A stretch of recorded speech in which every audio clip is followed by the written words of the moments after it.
నమస్తే. Welcome to our channel. నేను మీ శాలిని. స్టూడియోలో మన ముందు ఉన్నారు పొలిటికల్ అనలిస్ట్ శ్రీలీల గారు ఉన్నారు. వారిని అడిగి విషయాలను తెలుసుకునే ప్రయత్నం చేద్దాం. నమస్కారం మేడం. నమస్తే అమ్మా.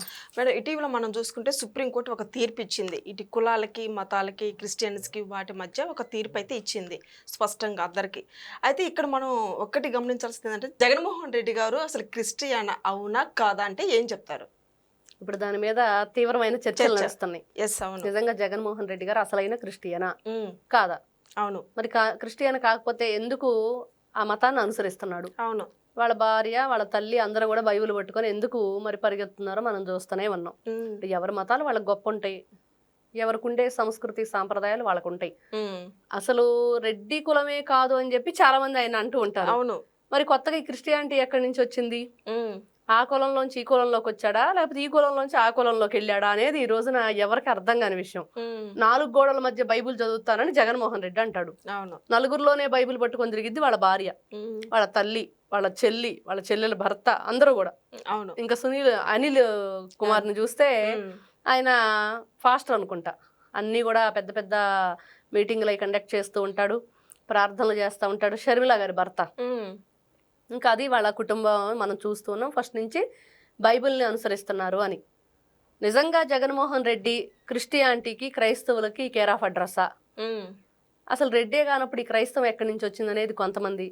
అసలు ఎవరి జగన్మోహన్ రెడ్డి, వాళ్ళ ఇంటి పేరు ఏంటంటే ఆ ఇంటి పేరు గల వాళ్ళు ఎవరూ లేరని, ఇట్లా రకరకాలు వస్తా ఉన్నాయి. కానీ ఇక్కడ విషయం ఏంటంటే నిజంగా నిన్న సుప్రీంకోర్టు ఇచ్చిన తీర్పు, ఒక వేరే కులానికి చెందిన వాళ్ళు దీంట్లో క్రిస్టియానిటీలోకి వచ్చి మరి మేము ఎస్సీలు అని చెప్పుకోవటానికి ఎంతవరకు కరెక్ట్ అంటే, ఎప్పుడో 1997 నుంచి దాని మీద ఒక చట్టం ఉన్నా కూడా అది పూర్తిగా అమలు కాకుండా ఈ రోజున 2026లో అమలు అవటం చాలా అందరికి కూడా ఆనందదాయకం. ఈ రోజున ఒక్కరికి కాదు, అది అందరికీ వర్తిస్తుంది. ఎస్సీలకి, ఎస్టీలకి, అంటే మాల సామాజిక వర్గం, మాదిగ సామాజిక వర్గం, వీళ్ళందరికి కూడా. అంటే దాని వెనక ఏంటంటే కారణం, ఈ రోజున నేను ఒక ఎస్సీని అని చెప్పుకొని వాళ్ళన్నిటికీ కూడా రిజర్వేషన్లు అర్హత అని అంటున్నారు. నువ్వు బీసీ బి కిందకు వస్తావని చెప్పి తెలిసినా కూడా నువ్వు ఎస్సీ అని చెప్పుకున్నప్పుడు అసలైన ఎస్సీలకు దక్కాల్సింది దక్కకుండా పోయింది కదా. అవును. అసలైన ఎస్టీలకు దక్కాల్సింది దక్కకుండా పోతుంది కదా. అదే అక్కడ.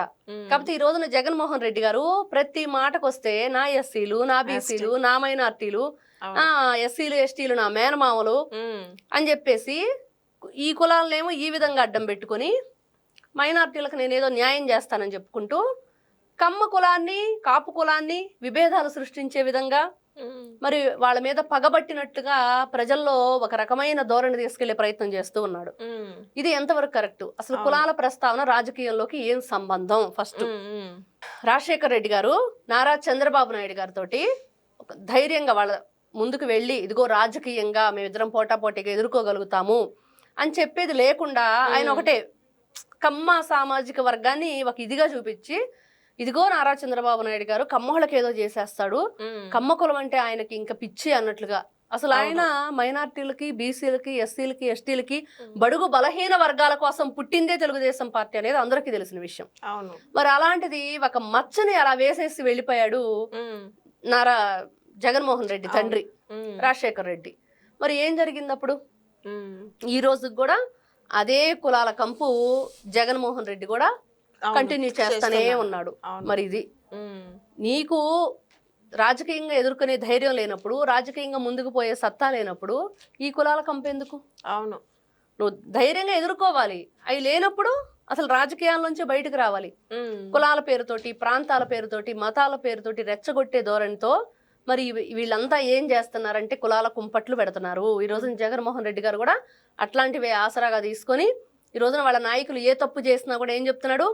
అమ్మో ఇదిగో బీసీ గౌడ, లేకపోతే ఇదిగో వీళ్ళు బీసీ సామాజిక వర్గానికి చెందిన వాళ్ళు, వీళ్ళకి అన్యాయం జరుగుతుంది, వీళ్ళు అక్రమంగా వీళ్ళ మీద కేసులు బనాయించారని. కానీ వాళ్ళు అన్యాయం చేసినప్పుడు నిజంగా అందరికీ తెలిసిన విషయాలే కదా. వాళ్ళ అధికారంలో ఉన్నప్పుడు ఏం జరిగిందని నిజంగా ఈ రోజున జగన్మోహన్ రెడ్డి గారు ఎవరు అంటే ఎవరికి సమాధానం చెప్పేది లేదు. ఇప్పుడు జగన్మోహన్ రెడ్డి గారి గురించి చర్చ ఇప్పుడు ఏంది? ఏపీ ప్రజల్లో కొంతమంది అయితే అసలు క్రిస్టియన్ కాదు అని అంటున్నారు, కొంతమంది క్రిస్టియన్ కాదు అంటున్నారు, కొంతమంది అసలు రెడ్డే కాదు అంటున్నారు. అసలు ఆ ఎడుగురు సందింటి వారి అని ఇంటి పేరు ఎవరికి లేదు అంటున్నారు. ఏం చెప్పాలి? ఏ విధంగా జగన్మోహన్ రెడ్డి గారు దీని గురించి మాట్లాడతారు?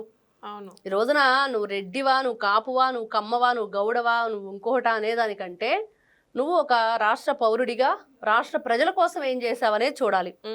ఈ రోజున పార్టీలకు అతీతంగా ఏ పార్టీ వాళ్ళైనా నువ్వు ఒక ప్రజాప్రతినిధిగా మారిన తర్వాత నువ్వు పార్టీలకు అసలు పక్కన పెట్టాలి. ఈ రోజున నారా లోకేష్ గారు, నారా చంద్రబాబు నాయుడు గారు ఎంత గొప్పగా వాళ్ళ పరిపాలన అందిస్తున్నారు. ఎక్కడా కూడా వాళ్ళు కులాల కుంపట్లు పెట్టట్లేదు, పార్టీల కుంపట్లు అసలే పెట్టట్లేదు.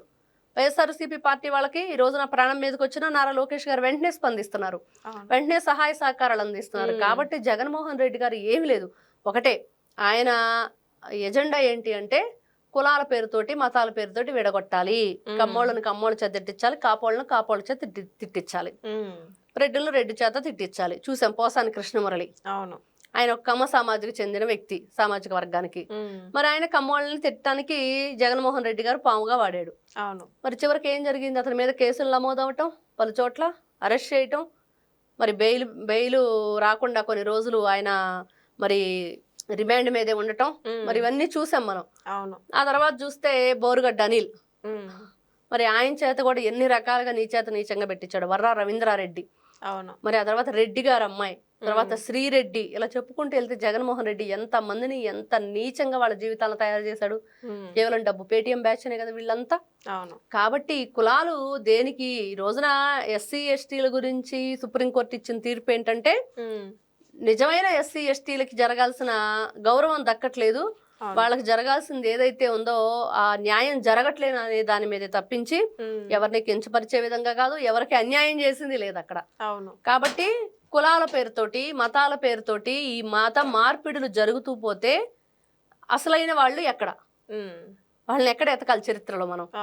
ఆ విధంగా అయిపోయింది. ఈ రోజున జగన్మోహన్ రెడ్డి గారు కూడా ఎన్ని తప్పులు చేసినా, ఎన్ని విధాలుగా మీరు పేర్లు మార్చుకున్నా, కులాలు మార్చుకున్నా, కానీ నువ్వేంటి, నువ్వేంటి అనేది ఒక రాజకీయ నాయకుడిగా నువ్వేంటి, తల్లికి అన్యాయం చేసి, చెల్లికి అన్యాయం చేసి, బాబాయిని గొడ్డలతో వేసేసి, ఇంకో చెల్లి ఈ రోజు న్యాయం కోసం తిరుగుతుంటే ఆ చెల్లికి న్యాయం చేయక, నీ పార్టీ ఉండి నీ పార్టీ కార్యకర్తలకు కూడా నువ్వు న్యాయం చేయక, ఎవరికైనా అనారోగ్యంతో ఉన్నా కూడా నువ్వు పట్టించుకోలేని పరిస్థితి. ఇప్పుడు జగన్మోహన్ రెడ్డి గారు పార్టీని బలోపేతం చేసుకోవడానికి ఎక్కడైతే ఓడిపోయాడో అక్కడి నుంచే మళ్ళీ బలం చేకూర్చేలా చేసుకోవాలని చెప్పి పోరాటం చేస్తున్నాను అనే వార్త అయితే వస్తుంది. ఏమంటారు పులివెందుల్లో జగన్మోహన్ రెడ్డి? ఇక్కడ పులివెందులు కాదు, ఇంకోటి కాదు, ఇంకా ఎక్కడికి వెళ్ళినా జగన్ పరిస్థితి ఏంటి, ఆ పార్టీ పరిస్థితి ఏంటి అంటే ఒకటే. మీరు ఈ రోజున 11 సీట్లు వచ్చినాయి, 11 సీట్లు వస్తే వాటిని ఏ విధంగా ప్రజల్లోకి వెళ్ళాలి, ఏ విధంగా ప్రజలను మంచి వైపు నడిపించాలనే ఆలోచనతో ఒకవేళ వాళ్ళు వద్దాం అనుకున్నా కూడా ప్రజలు గత చరిత్ర చూశారు మిమ్మల్ని, మీకు ఆలోచన కూడా లేదు ఇప్పుడు. ఒకవేళ వచ్చే ఆలోచన ఉందంటే అది కూడా లేదు మీకు. ఇప్పుడు ఆలోచన లేకపోగా గతంలో చేసిన తప్పులకి ఈ రోజున మరి ప్రజలు మిమ్మల్ని ఎప్పుడు వస్తే అప్పుడు మరి చెప్పు దెబ్బలు కొడదామని చెప్పి రెడీగా ఉన్నారు. అదే భయంతో ఈ రోజున మీరు ప్రజల్లోకి వెళ్ళలేదు అనేది వాస్తవం. అసెంబ్లీకి ఎందుకు రావట్లేదంటే గతంలో మీరు చేసిన తప్పులను అసెంబ్లీలో ఎక్కడ ప్రశ్నించిద్దో కూటమి ప్రభుత్వం అని ఒక బాధ. ఈ విధంగా చెప్పుకుంటూ వెళ్తే ఆయన మరి ఈ రోజున ఏ విధంగా చెప్పాలి, ఊడిపోయిన ఫ్యాను, మరి అది రిపేర్కి వచ్చిన ఫ్యాను, ఇంకా దాని పని అయిపోయింది, మోటార్ ఆగిపోయింది, ఇంకా తిరగట్లేదు, ఇంకా ఎలా కర్రబెట్టి పట్టుకొని తిప్పుతా ఉంటాడా. ఆ రోజున తిరుపతిలో పులులను కొట్టండి అని చెప్పి కర్రలు ఇచ్చాడు. జగన్మోహన్ రెడ్డి కుర్చీ వేసుకొని కూర్చొని ఆ కర్ర తీసుకొని ఆ ఫ్యాన్ తిప్పుతూనే ఉండాలా? అంతే. ఇప్పుడు ఎప్పుడైనా ఒక నాయకుడు ఎలా ఉండాలి, ఆ నాయకుడు ఎంత గొప్పగా లీడర్షిప్ క్వాలిటీస్ ఉండాలి, ప్రజల్ని ఏ విధంగా మనం మన వైపు తిప్పుకోవాలంటే వాళ్ళని ఎంత గొప్పగా మనం తీర్చిదిద్దాలి. ఒక అమరావతి లేదు, రాజధాని, మంచి మంచి కంపెనీలు, ఇండస్ట్రీలు ఈ రోజున చూస్తున్నాం ఎలా వస్తున్నాయో. ఒక జాబ్ క్యాలెండర్ లేదు, పోలీసులకు ఉద్యోగ నియామకాలు లేవు, టీచర్లకు ఉద్యోగ నియామకాలు లేవు, డిఎస్సి. స్కూల్స్ ఉన్న స్కూల్స్ కూడా తీసేసి నువ్వు విలీనం చేసేసి ఒకటా రెండు తప్పుల మీద తప్పులు చేసుకుంటా వెళ్ళి ఈ రోజున నువ్వేదో పార్టీని బలోపేతం చేయటానికి, అసలు బలం ఉంటేనే కదా బలోపేతం చేయడానికి, అసలు బలం లేదు, బలగం లేదు.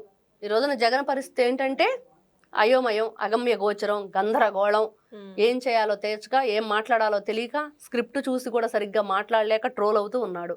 కాబట్టి అట్లాంటి వ్యక్తి గురించి ఈ రోజున ఎక్కడ ఎవరు వింటారు వాళ్ళ పార్టీ వాళ్ళు కూడా అనేది పెద్ద క్వశ్చన్ మార్క్ గా మారింది. నమస్తే అమ్మా.